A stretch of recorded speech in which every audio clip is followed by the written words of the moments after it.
Hello everyone, I'm Dr. Timothy Keenan. Today I'd like to show you the best way to heal persistent golfer's elbow yourself. Lay the affected arm on your thigh, firmly press the round edge of a spice bottle just in front of the elbow bone, then slowly slide it downwards 3 inches. Repeat this 10 times, concentrating your efforts on the most painful region and adding pressure as the tissues warm up. Do this 3 times a day. This is the flexor carpi ulnaris muscle. If it hurts yet feels good at the same time, you're doing the right thing. If your symptoms include numbness and tingling down your arm and into your 4th and 5th fingers and you can reproduce them, you're on exactly the right spot and should concentrate your efforts on it. It's that simple. Try it for a week. If you feel improvement, continue treating yourself at the same intensity until you're perfectly healed. If it's less painful wringing cloths, it's proof that you're healing and you should congratulate yourself. If you treat yourself as I've described, you should be completely healed in 2 to 3 weeks, depending on the severity of your condition.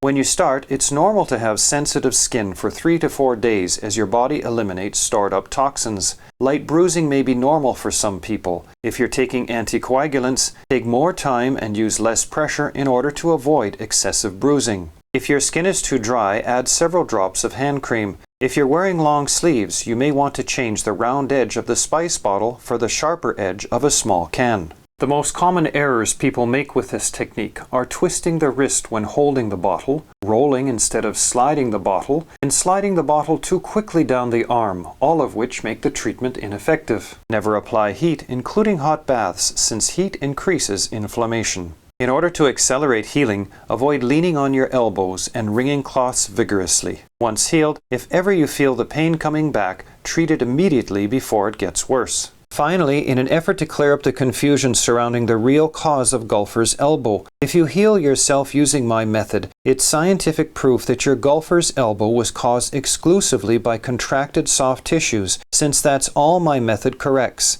This means that even if you can see osteoarthritis, what most people call arthritis, calcium deposits, torn tendons or muscles, bursitis, fibromyalgia, misaligned vertebrae, subluxations, pinched nerves, or degenerated, slipped, thinned, bulging, or herniated discs on your X-rays, CT scans, or MRIs, they have absolutely nothing to do with your pain, so you can ignore them.